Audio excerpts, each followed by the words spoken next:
Let's shift our focus to the United States now. People of Iowa are set to brave extreme cold to reach the caucuses on Monday. And the unique style of voting will kick off the 2024 presidential race in the United States. The Iowa caucuses will signal the direction in which the Republican Party is headed. Opinion polls say that former President Donald J. Trump is still in a commanding lead. A new poll has put Trump at 48% among likely caucus members, with Nikki Haley surging into second place but only at 20%.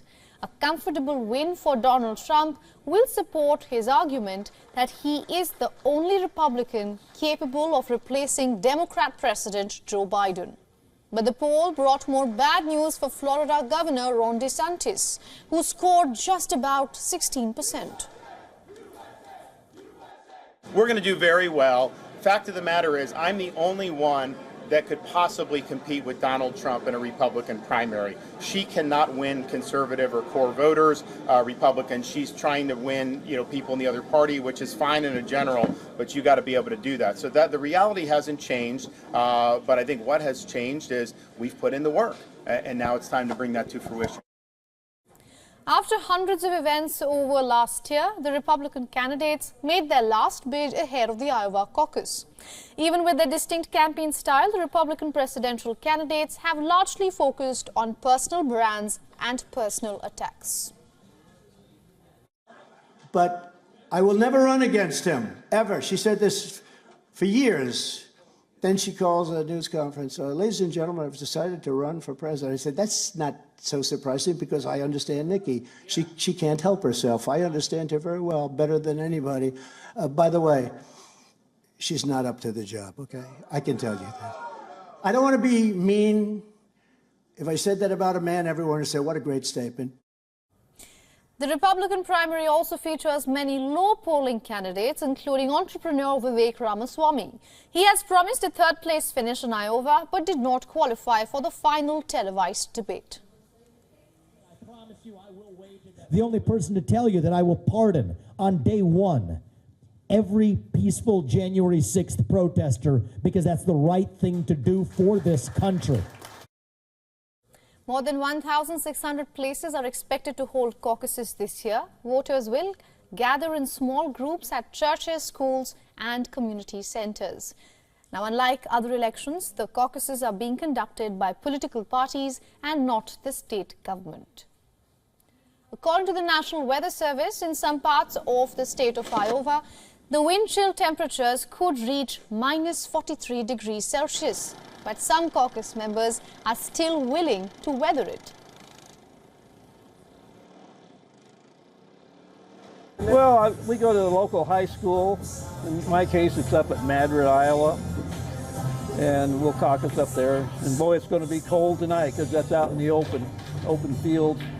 If there's any wind, it's supposed to be 18 below tonight, but I'm going. We're going ahead, and we expect that many people will turn out. Of course, we want people to be careful, but we think that turnout will be strong. Now, to understand what's happening on the ground, we are being joined by our correspondent, Susan Teherani, live. Susan, welcome to the broadcast. What are you hearing from the voters as the long road to the White House officially is set to begin from Iowa?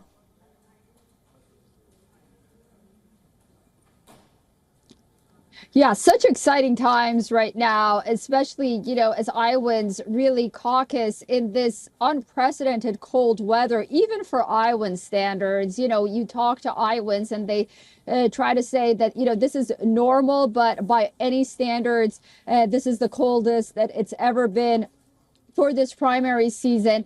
But you also see these events across Iowa as these contenders really brave the cold. They're trying to convince Iowans that they're the right candidates going into these primaries. And you see them being pretty crowded, despite the fact that, these conditions are unprecedented.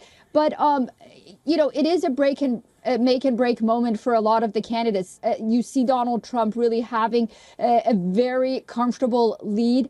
He's likely to be the Republican candidate moving forward. But for second place, it's important to see whether or not Nikki Haley is going to prevail, because Ron DeSantis has the backing of Iowa Governor Kim Reynolds. And Kim Reynolds is a very important person in the Republican Party. She's a influential person.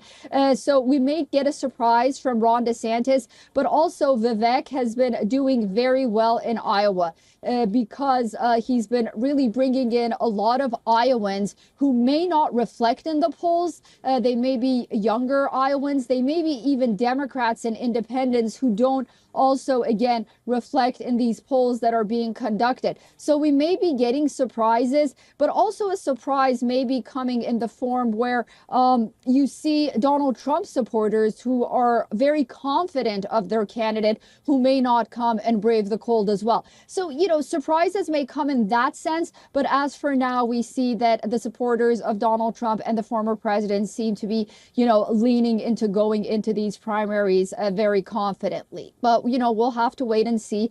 But it is, you know, Iowa. These caucuses are very quirky, as we've seen in the past. And I will once again remind our viewers that in 2016, Iowa voted for caucus for Ted Cruz, and Donald Trump became the nominee and he became president.